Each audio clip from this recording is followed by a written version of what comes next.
Hello everyone, I hope you all are doing well. This side Priya Bhatia, and in this specific video we will continue our discussion with respect to the exploding and vanishing gradient descent. I think until so far we have understood the basic concepts of optimizers, basic concepts of loss function, and whatever be the fundamentals of deep learning that we will be having, right? I have tried to convey it in each and every video, different concepts, so that now from this session onwards, things will be pretty much easier for you to understand. Now, whenever we are trying to train any neural network, these two problems you will heard quite a lot. One is vanishing, another one is exploding, gradient descent.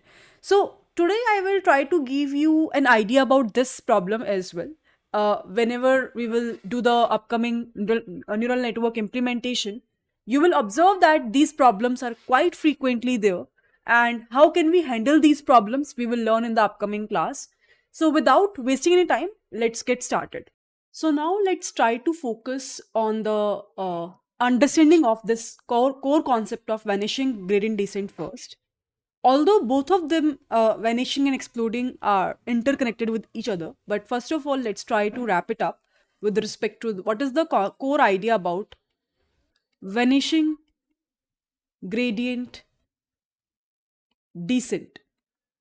And to understand this in a great manner, I will again going back towards the concept of back propagation that we have covered up in our last class. I hope you all remember in our last session we have discussed about different kinds of optimizers that we will be having, right? And in that I told you that at every point of time, in order to decrease that loss function, in order to decrease that specific error, what our neural network usually does is it will try to update the weights. And if let's say we are talking about a simple gradient descent optimizer, so I told you that the weight update will happen in such a way that a new weight will be equals to what is the value of the old weight minus the learning rate into derivative of the loss function that we will be using with respect to the derivative of the value of the W old or W weight that we will be having. So this is how basically we have learned that weights will be updated. Weights will be updated. So that is the whole idea of updating the weights in the gradient descent algorithm, which we have explored in our previous discussion as well. Now, this specific term, which is the derivative of the loss function with respect to weight, is quite important because yes, this is also a very important term, which is a learning rate. But what is the impact of this learning rate we have covered up in our last class? What is the impact of this derivative term, which we are calling it as a gradient? This is what we are calling it as a gradient, right? What is the impact of this gradient is something which we will learn today, right? If let's say with this equation, I want to figure it out, what is the value of this gradient term? So can I say that this gradient term value, which is derivative of loss function with respect to W old, is nothing but W old minus W new divided by eta is nothing but the definition of or the way to evaluate the gradient, that derivative term, that small change. What is the difference between old weight minus new weight divided by the learning rate? This is how basically we will be easily able to evaluate this derivative term. Now, what usually happens when we will be having a multiple hidden layers? When we will be having a multiple hidden layers. So, let's say you are using the activation functions we have explored in our previous discussions as well, that we have different types of activation functions. For example, you are using in your work a sigmoid activation function, right? So when you are trying to find out the derivative of the sigmoid activation function, in order to get the derivative thing done, what you will observe that the sigmoid function derivative will always be lying between 0 to 0.5. You will observe this thing. Because what is the sigmoid activation function? 1 upon 1 plus e to the power of minus z. I hope you all remember. This is the same function that we have covered up in our previous discussion as well. So what usually happens is, if let's say we will be having multiple hidden layers, how basically we will be able to evaluate the derivative of loss function with respect to the weight. For example, let's say we will be having w11 dash. So it is something which is equals to loss function with respect to y cap with respect to z with respect to, let's say there is an output layer we will be having, and output layer with respect to this w11 dash. This is something which in a deep learning term called as chain rule. And with the help of this chain rule, it will try to evaluate this loss function, and depending upon how many number of hidden layers we have, this multiplication will keep on increasing, where the denominator of the first term and the numerator of the second term will always be same to cancel out each other.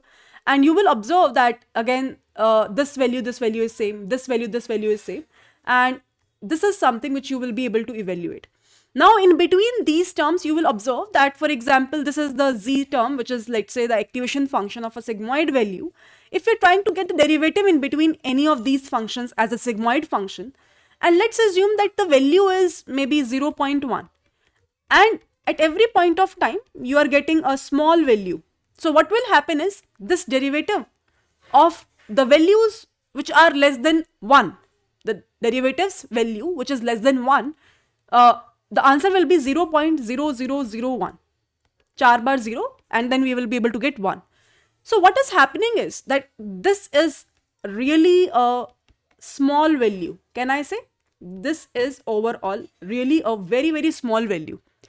Why it is a very small value? Because the results that we are getting after doing a derivative is really small entity, and when you are, maybe it's less than 1, right? It's less than 1. So it lies between 0 to the derivative of a loss function with respect to any specific value w is between 0 to 1. And when you will be having a multiple values for the same, and you are doing a multiplication of that, you will be able to get a really small entity. And when you use this entity to update this weight value, so what will happen? Overall, your value of w new and the value of w old will approximately be equal. When this value is really small, your eta value will also be small. Maybe let's say it's approximately equal to 0.001. It's a by default considered value in maximum instances. So what will happen in those scenarios, that your value of w new, this will lead to the value of w new approximately equals to the value of w old. And this is the major issue of vanishing gradient descent. This is the major issue of vanishing gradient descent. If you will check the definition in the Wikipedia as well, you can see. Let me just copy this. I have just search on simple Google Chrome, and this is what you will be able to get. And that is the same concept I have shared with you in the above part. In vanishing gradient problem, the vanishing gradient problem is a challenge that occurs during the training of artificial neural network, when gradients, that derivative term which I was talking about, becomes very small and diminish as they propagated back throughout the network, right? So this is the main idea of the vanishing gradient descent. If you will explore more, you will be able to get the more results followed the same thing. So let me just open and copy over the notepad. So here you can see, right? In machine learning, this is encountered when training neural network with gradient based learning methods and back propagation. In such methods, during each training iteration, neural network receives an update proportional to partial derivative of the loss function with respect to the current weight. Now what will happen in vanishing? The problem is that this is what you can see over here. This is what we call as vanishing gradient. So the problem is that the network depth or sequence length increases. It means the number of hidden layers starts increasing. gradient magnitude typically is expected to decrease, slowing the training process. In worst case, this may completely stop the neural network from further training, from further learning. Because as soon as you are saying that my weights stop updating because of this small value of the loss function gradient value which we are getting, in that specific scenario, definitely it's a very big trouble, right? Now, in this specific case, the learning indirectly gets stopped. Learning gets stopped in this specific case, right? That is the main issue, and that's why it's a very big problem. In 1980s and in 1990s, this because of this problem, as I told you in the very first session also, when we are talking about the history of deep learning, because of this only, this issue, researchers stopped working further on deep learning aspect because they considered that there is a big fall in this specific domain and we can't continue. And then things start exploring up, more research happened, and the solution of these specific problems comes into picture. For example, this problem usually happens with the sigmoid activation function because the derivative of sigmoid is very small. Apart from this, it happens in tanh activation function. I have already covered up these activation functions in my previous discussions, but still, if you have any sort of doubt, you can again refer to those videos, right? Because again, the derivative of tanh is also very small. After that, there is an advancement of activation functions happened. For example, there is very famous activation function called as ReLU, which basically helps us to avoid that issue of vanishing gradient descent. How? Because this specific activation function says that it will be maximum of 0 comma whatever be the value of xi we will be having, the input value.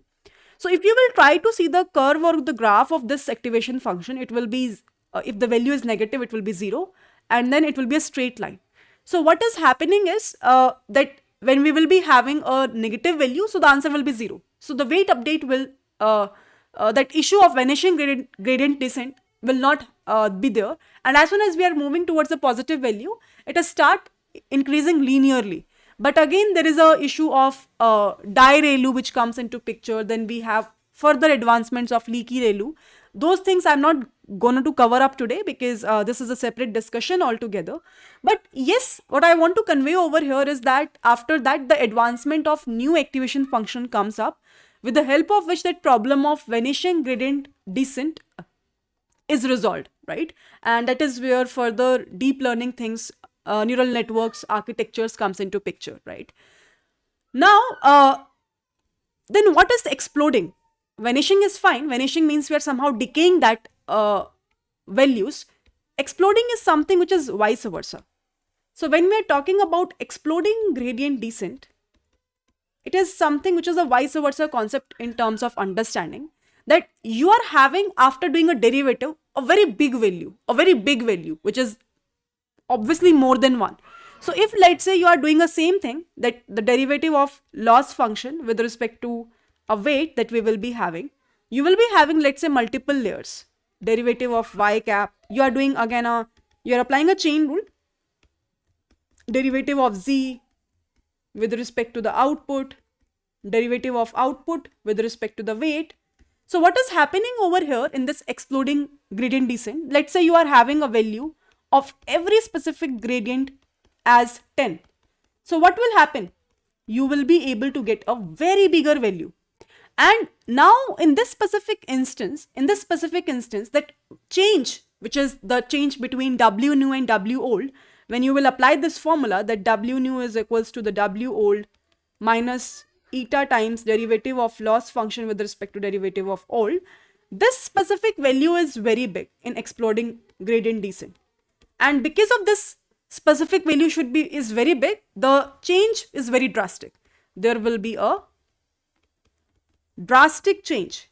And because of this, again, there is a issue in terms of learning of a neural network, and that is what we call this exploding gradient descent. So if I will showcase the graph, if you can see over here, let me just try to do one thing.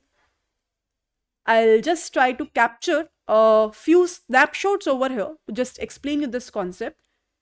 So if you can see, right, this is the simplest graph that we will be having with respect to the vanishing and the exploding gradient descent. So here you can see we are trying to decrease the weight, but in the exploding part, it is going upward. Like there's a drastic change in the derivative term, but in the vanishing part, it is going downward, approximately equals to 0. This is what again we called as vanishing gradient descent. So it's completely vice versa thing which is happening. In one case, we are trying, or our model is trying to increase its value drastically. In other way, in vanishing, it is trying to decrease so much that there is no as such update which is happening. Both of them are really bad for a neural network, and that is where we will have to tackle it very, very efficiently. How we will get to know that in our model there is an issue of vanishing gradient descent? Specifically, in the upcoming videos, practically I will showcase you that as and when you are using, maybe you're training the epochs of, let's say, 20 epochs. So what you will see that at every epoch, you will see a value of loss function. There will be a loss term which will be coming up.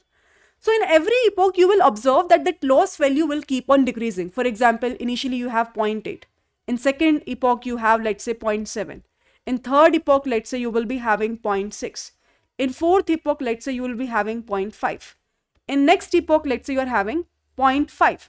And now you are seeing that after this specific part, the loss value is similar. There is no asset change which is happening. And that is a idea that, okay, this is where there is an issue of vanishing gradient descent which is happening over here. Similarly, in exploding case, there will be a drastic change which will happen at every iteration. So that is the indication that issue can come up, right? So this is the overall idea about vanishing and exploding gradient descent. I hope that it is pretty much clear to everyone. At least the understanding part is clear. In the upcoming videos, when we will do the implementation, you will see, I will showcase you as and when this issue will arise. And then we will see that how can we handle this issue, right, in the upcoming videos. With this, bye-bye everyone, and I'll see you all in the upcoming videos.